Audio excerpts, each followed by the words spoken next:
இன்றைக்கான வீடியோவில் என்ன நடக்குன்னு சொல்லிட்டு பார்க்கலாம். வீடியோக்குள்ளே போகிறதுக்கு முன்னாடி நம்ம சேனலை சப்ஸ்கிரைப் பண்ணிவிட்டு பக்கத்தில் இருக்க லைக் பட்டனை தட்டி விட்டுருங்க. ஃபஸ்ட்டு சீனில் வந்துட்டு கார்த்தி ரியா கிட்ட பேசிகிட்டு இருக்காங்க. அந்த சீன் தான் காமிச்சிட்டு இருக்காங்க. நீ தப்பான பொண்ணு, என் அண்ணன் தெரியாமல் உங்ககிட்ட வந்து மாட்டிக்கிட்டான், கூடிய சீக்கிரம் உன்னை பற்றி ப்ரூவ் பண்ணி நான் கண்டிப்பாக இந்த வீட்டை விட்டு வெளியில் அனுப்புவேன் அப்படின்னு சொல்ல, தப்பாக பேசாதீங்க, எங்களோட லவ் உண்மையானது, அந்த லவ் தான் எங்களை இப்போ சேர்த்து வச்சிருக்கு அப்படின்னு சொல்ல, உங்கள் ஹஸ்பண்ட் உங்களை பற்றி எல்லாமே என்கிட்ட சொல்லிட்டாங்க, கூடிய சீக்கிரம் இது நடக்குதா இல்லையான்னு பாருங்க அப்படின்னு சொல்லிட்டு கார்த்தி வந்துட்டு கிளம்பிடுற. ரியா வந்துட்டு கோவமாக விறுவிறுன்னு அங்கேருந்து கிளம்பிடுறாங்க. அடுத்த சீனில் ஐஸ்வர்யாவோட அம்மா, அத்தாடி எவ்வளோ வந்துட்டு சந்தோஷமாக இருக்குது, இந்த வீட்டில் நடக்கிறதெல்லாம் பார்த்தா உண்மையா இல்லையானே தெரியலையே, இவங்களாம் அப்படி அடிச்சுக்கிறத பார்க்கும்போது ஆனந்தமாக இருக்குது, இந்த சமயத்தை நம்ம பயன்படுத்திக்கிட்டு சொத்தெல்லாம் வந்துட்டு என் மருமகனும் மகளும் அனுபவிக்கிற அழகை பார்த்தே நான் வந்துட்டு காலத்தை தள்ளி நான் தனி கொடுத்தனை வச்சு என் பிள்ளைகளை நல்லபடியாக வாழ வைக்கணும் அப்படி இப்படின்னு வந்துட்டு வசனம் பேசிக்கிட்டு இருக்க. அந்த இடத்துக்கு ஐஸ்வர்யா வந்து தோளில் கை வைக்கிறாங்க. அப்பாடா நீயா, நான் கூட வேற யாரும் பயந்துட்டேன் அப்படின்னு சொல்ல, என்னம்மா பயங்கரமாக என்ஜாய் பண்ணிட்டு இருக்கிற மாதிரி தெரியுது அப்படின்னு சொல்ல, ஆமடி பனம்பழம் மேலே குருவி வந்து உட்காந்து கீழே விழுந்த கதையால் இருக்குங்க, அந்த ரியா வச்சே நம்ம காய் நகர்த்தி எப்படியாவது சொத்தை பிரித்து முழு சொத்தையும் உனக்கு எப்படி அடைகிறதுன்னு நான் வந்துட்டு பிளான் பண்ணிட்டேன்டி அப்படின்னு சொல்ல, என்னம்மா பண்ண போகிறேன் அப்படின்னு கேட்க, அதுக்கெல்லாம் நான் பிளான் வச்சிட்டே வா அப்படின்னு சொல்லிட்டு விறுவிறுன்னு ரியா கிட்ட போக, ரியா வந்துட்டு ஒரு மாதிரி நின்று யோசித்துட்டு இருக்காங்க. ஆனந்த பற்றியா அந்த இடத்துக்கு வர்றாங்க. ரியா, நான் தான் வந்துட்டு ஐஸ்வர்யாவோட அம்மா, அதாவது உன்னோட கொழுந்தனார் இருக்கார்ல அவரோட ஒய்ஃப், உன் தங்கச்சி மாதிரின்னு வச்சுக்கோங்க, தங்கச்சி மாதிரி ஏன் தங்கச்சியே தான், இங்கே பாருமா எனக்கும் ஒரு பொண்ணு இருக்கால்ல, என் பொண்ணோட வழி வந்துட்டு எனக்கு தெரியாதா, அது மாதிரி தான் நீயும், நீ இப்போ எவ்வளோ கஷ்டப்பட்டுக்கிட்டு இருப்ப, நீங்கள் உண்மையாக லவ் பண்ணீங்க, உங்களை சேர விடாமல் பிரித்தது இல்லாமல் இப்போ வந்துட்டு சேர்ந்த உங்களையும் பிரிச்சுட்டாங்களே, உன் ஹஸ்பண்ட் அநியாயமாக உங்ககிட்ட இருந்து பிரித்தவங்கள நீ தான் வந்துட்டு பதிலடி கொடுக்கணும், அது மட்டும் கிடையாது, உன்னோட லவ் எவ்வளோ ஆழமாக இருக்குன்னு அவங்களுக்கு புரிய வைக்கணும், இங்கே ஒரு சத்யவான் சாவித்திரியை மீட்ட கதையாக நீ தான் வந்துட்டு எப்படியாவது உன் புருஷனை வெளியில் மீட்டு கொண்டு வரணும் அப்படின்னு சொல்ல, நான் என்ன ஆண்டி பண்ணுறது அப்படின்னு கேட்க, இங்கே பாரு உன்னை பொண்ணோட வழி என்னன்னு எனக்கு தெரியும், அந்த அபிராமிக்கு ஒரு பொண்ணு இருந்தால் தானே அதோட கஷ்டம் தெரியும், என்னமோ நீயே எல்லா தப்பும் பண்ணிட்ட அப்படின்ற மாதிரி உன்னை நிற்க வச்சு கேள்வி கேட்டுட்டு இருக்காங்க. இங்கே பாரு நான் உனக்கு உதவி செய்கிறேன், எப்படியாவது ஆனந்தை நம்ம வெளியில் கொண்டு வந்துடணும், இந்த கல்யாணமே செல்லலை அப்படின்னு சொல்லிட்டு உங்ககிட்ட இருந்து எல்லாரும் சேர்ந்து ஒரு புருஷனை பிரித்து ஜெயிலுக்கு அனுப்பிச்சாங்களே, அவங்க முன்னாடி நீ சந்தோஷமாக வாழ்ந்து காமிக்கிறதுலாம் ரியா இருக்குது அப்படின்னு சொல்லிட்டு மோட்டிவேஷனல் ஸ்பீச் கொடுத்துக்கிட்டு இருக்க, சரிங்க ஆண்டி அப்படின்றாங்க. நான் வந்துட்டு எனக்கு தெரிஞ்ச ஒரு கிரிமினல் லாயர் இருக்கார், அவருக்கு ஃபோன் பண்ணிட்டு வரேன், நீ போய் ரூமில் வெயிட் பண்ணு, அதுக்கடுத்து நம்ம போகலாம் அப்படின்னு சொல்ல, சரி அப்படின்னு சொல்லிட்டு அவங்க கிளம்புற. இப்போதுக்கு அம்மா இவகிட்ட குக்கி போட்டுக்கிட்டு இருக்காங்க அப்படின்ற மாதிரி ஐஸ்வர்யா யோசிக்க, போனதுக்கப்புறம் சொல்கிறாங்க, ஏம்மா இவகிட்ட இப்படிலாம் சொல்லிட்டு இருக்க, எது பிரச்சனை ஆயிரப்போகுது அப்படின்னு சொல்ல, பிரச்சனை வர்றதுக்கு தாண்டி பண்ணுறது, நான் எப்படி வந்துட்டு இந்த இதை தூண்டி விட்டு சொத்தை பிரிக்கிறதுக்கு ஐடியா பண்ணுறேன்னு பாரு, ஆனந்த் உள்ளே இருந்துட்டானா யார்கிட்ட இங்கே சொத்தை பிரிக்கிறது அப்படின்னு சொல்ல, ஆமாம்மா நல்ல ஐடியா தான் அப்படின்னு சொல்லிட்டு அடுத்த சீனில் போலீஸ் ஸ்டேஷனில் தான் காமிக்கிறாங்க. ரியா வந்துட்டு ஆனந்த் அப்படின்னு சொல்லிட்டு ஓடி போய் பார்க்க, ரியா நீ கவலைப்படாது அப்படின்ற மாதிரி ஆனந்த் சொல்கிறாங்க. உங்களுக்கு என்னடா கவலை, பாவங்க மீனாட்சிக்கு தானே கவலை அப்படின்னு தான் இருக்குது. அடுத்து வந்துட்டு ஐஸ்வர்யாவோட அம்மா லாயர்லாம் கூப்பிட்டு வராங்க.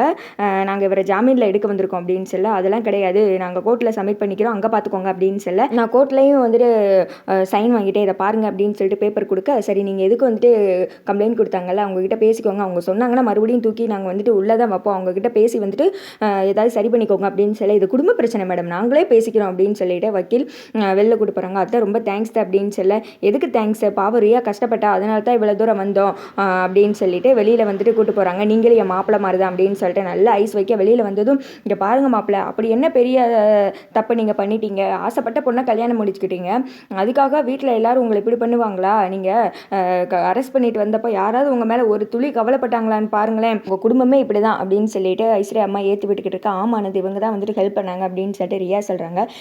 மீனாட்சி தான் எல்லாத்துக்கும் காரணம், அவளை நான் சும்மா விட மாட்டேன், என்னை ஜெயிலுக்குள்ளே வச்சிட்டாள் அப்படின்னு சொல்லிட்டு ஆனந்த் சொல்ல, பாவம் மீனாட்சிக்குலாம் ஒன்றும் தெரியாது, இதுக்கு பின்னாடி உங்கள் தம்பி தான் இருக்காரு, கார்த்தி மாப்பிள்ள தான் இதெல்லாம் வந்துட்டு மீனாட்சிக்கு சொல்லி ஏற்றி விட்டு உங்கள் மேலே கம்ப்ளைண்ட் கொடுக்க வச்சிருக்காரு, ஏன் தெரியுமா, எல்லா சொத்தும் அவருக்கு போகணுன்னு தான் ஆசை, அது மட்டும் கிடையாது, எங்கள் அருண் மாப்பிள்ளை விஷயத்துலையும் என்ன ஐஸ்வர்யா அப்படின்னு சொல்ல, ஆமாம் எங்களை ரெசார்ட் விஷயத்தில் கெட்டவங்களாக்கி வீட்டில் அவமானப்பட வச்சிட்டாங்க, அந்த கார்த்தி சொல்கிறதான் வந்துட்டு சரி அப்படின்ற மாதிரி அத்தை மனசில் ஸ்ட்ராங்காக ஃபிக்ஸ் பண்ணிட்டாங்க, நம்மளெல்லாம் ஒரு செல்லா காசாவே ஆக்கிட்டாங்க, அது மட்டும் கிடையாது, தீபாவோட ஃபேமிலியை வந்துட்டு அப்படியே நைஸாக வீட்டுக்குள்ளே கொண்டு வந்துட்டாங்க, அப்புறம் எல்லா சொத்தையும் அவங்களே அடைஞ்சிக்கிடுவாங்க அப்படின்னு சொல்லிட்டு ஐஸ்வர்யா சொல்லிக்கிட்டு இருக்கேன். இந்த பக்கம் ஐஸ்வர்யாவோட அம்மா சொல்கிறாங்க, இங்கே பாருங்க மாப்பிள்ள, இதுக்கு மேலே இப்படியே இருந்தீங்கன்னு வச்சுக்கோங்க, அப்புறம் ஒரு துளி சொத்து கூட உங்களுக்கு கிடைக்காது, ஏதோ சொல்கிறத சொல்லிட்டேன், நாங்களும் இப்படி தான் ஏமாந்து போய் இருக்கோம், எங்களால் வந்துட்டு உங்கள் அம்மா கிட்ட பேச முடியாது, நீங்கள் தான் தைரியமாக பேசுனீங்க, உங்கள் வாழ்க்கையை பாருங்கள் இப்போ தனியாகவே அமைச்சிக்கிட்டீங்க, ஆனால் எல்லா சொத்தையும் அடையணுன்ற எண்ணம் தான் உங்கள் கார்த்தி தம்பிக்கு அப்படின்னு சொல்லிட்டு, நாங்கள் உங்களை பெயில் எடுத்தோன்னு சொல்லி வீட்டில் சொல்லாதீங்க, இல்லைன்னா என் மக வாழ்க்கை போயிடும் அப்படின்னு சொல்லி, சரிங்க சொல்ல மாட்டேன் அப்படின்னு சொல்லிடுறாங்க. அடுத்த சீனில் ஐஸ்வர்யாவும் அவங்க அம்மாவும் வீட்டில் வெயிட் பண்ணிகிட்டு இருக்காங்க. என்னம்மா அங்கே போலீஸ் ஸ்டேஷனில் வெடித்தபடி இங்கே வந்துட்டு எப்போ வெடிக்க போகுன்னு இருக்கோம், ஆனால் இன்னும் வரவே இல்லை அப்படின்னு சொல்ல, வருண்டி அதுக்கு தான் நான் பார்த்துட்ருக்கோம் அப்படின்னு சொல்ல, கரெக்டாக வந்துட்டு ரியாவும் ஆனந்த் வர்றாங்க. டேய் கார்த்தி எங்கடா இருக்க, வா வா அப்படின்னு சொல்ல மேலே கார்த்தி தீபா வந்துட்டு கீழே வர்றாங்க. வந்ததுமே அபிராமி எல்லாருமே வந்துடுறாங்க.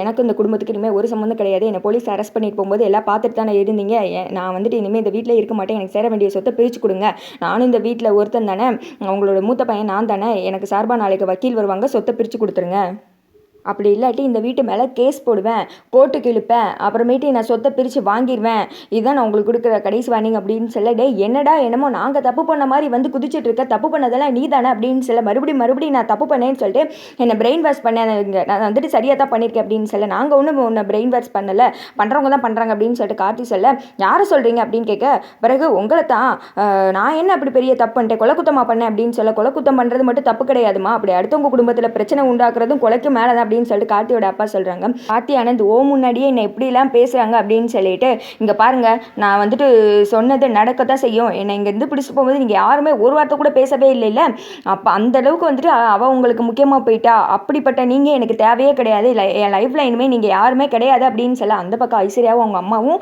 கஞ்சாடை காமிச்சு சிரிக்கிறதானே நக்கல் பண்ணுறதானே பயங்கர என்ஜாய் பண்ணிட்டு இருக்காங்க. இங்கிட்டு வந்துட்டு கார்த்தி சொல்கிறாங்க, இங்கே பாரு அம்மாவோட உயிர் மூச்சு இருக்கிற வரைக்கும் இந்த சொத்து பிரியவே பிரியாது, அம்மா வந்துட்டு பிரிக்க ஒரு நாள் அனுமதிக்க மாட்டாங்க, இப்பெல்லாம் பேசிகிட்டு இருக்காது அப்படின்னு சொல்ல, கண்டிப்பாக நடக்கும், நாளை காலையில் லாயர் வருவாங்க அப்படின்னு சொல்லிட்டு விறுவிறுன்னு ஆனந்த் கிளம்பிடுறேன். அந்த பக்கம் வந்துட்டு ஐஸ்வர்யாவும் அவங்க அம்மாவும் பாடி அப்படின்னு சொல்லிட்டு குடுன்னு அவங்க பின்னாடியே வந்துட்டு பேசுறதுக்காக ஓடுறாங்க. இங்கிட்டு வந்துட்டு அம்மா அதை பற்றிலாம் நீங்கள் கவலைப்படாதீங்க, இது எதுவுமே நடக்காது, நான் வந்துட்டு எல்லாத்தையும் பார்த்துக்கிறேம்மா அப்படின்னு சொல்லிட்டு கார்த்தி வந்துட்டு ஆறுதல் சொல்ல, அபிராமி வந்துட்டு அழுதுகிட்டே போகிறாங்க ரூமுக்கு. அடுத்து வந்துட்டு கார்த்தி சொல்கிறாங்க, அம்மா நான் வந்துட்டு கூடிய சீக்கிரம் இந்த பிரச்சனையை சரி பண்ணிடுவேம்மா, கண்டிப்பாக வந்துட்டு அண்ணி கூட சேர்ந்து அண்ணன் வாழ்வாங்கம்மா, எனக்கு கொஞ்ச நாள் மட்டும் டைம் கொடுங்க, எல்லாமே சரியாயிடும் அப்படின்னு சொல்ல, நான் ஒன்று மட்டும்தான்ப்பா முழுசாக நம்பியிருக்கேன், இந்த சொத்து வந்துட்டு என்றைக்குமே பிரியக்கூடாது அப்படின்னு சொல்லிட்டு அபிராமி கார்த்திக்கிட்ட வந்துட்டு ரொம்ப ஃபீல் பண்ணி பேசுகிறாங்க. நான் இருக்கிற வரைக்கும் அதுக்கு நடக்காதுமா, கூடிய சீக்கிரம் அந்த பொண்ணோட சுயரூபத்தை நான் தெரிய வைக்கிறேம்மா, அந்த பொண்ணு வந்துட்டு ரொம்ப மோசமான பொண்ணுமா அப்படின்னு சொல்லிட்டு கார்த்தி வந்துட்டு அபிராமி கிட்ட ஆறுதல் சொல்லிட்டு இருக்கேன். அடுத்து வந்துட்டு அபிராமி ரூமில் உட்காந்து அழுதுகிட்டே இருக்காங்க. ஆனந்த் பேசினதை வச்சு நாளைக்கு லாயர் வருவாங்க, நான் வந்துட்டு இந்த வீட்டு மேலே கேஸ் போடுவேன், கோர்ட்டுக்கு இழுப்பேன், என் சொத்தை வந்துட்டு பிரித்து கொடுத்துருங்க அப்படின்னு சொல்லியிருப்பார்ல, அதை யோசித்து பார்த்துட்டு அபிராமி ரொம்ப ஃபீல் பண்ணிட்டு உட்காந்துட்டு அழுதுட்டு இருக்காங்க. அந்த இடத்துக்கு கார்த்தியோட அப்பா வந்துட்டு லைட்டாக கதவை திறந்து எட்டி பார்க்குறாங்க. அவங்கள பார்த்ததுமே அபிராமி வந்துட்டு ரொம்ப ஃபீல் பண்ணி அழுக ஆரம்பிச்சிடுறாங்க. ஆனந்த் ஏன் இப்படி பண்ணுறான் அப்படின்ற மாதிரி சொல்ல, அழாத நாச்சியா எல்லாம் சரியாயிரும், அதான் கார்த்தி பார்த்துக்கிறேன்னு சொல்லியிருக்கல அப்படின்னு சொல்ல, இல்லைங்க என்னால் ஏற்றுக்கவே முடியல அப்படின்னு சொல்லிட்டு அபிராமி ரொம்ப தூங்கக்கூட முடியாமல் பயங்கரமாக ஃபீல் பண்ணி அழுதுகிட்டே இருக்காங்க நைட்டு ஃபுல்லாக. அதோட பார்த்திங்கன்னா இந்த வீடியோ வந்துட்டு முடிஞ்சிருது.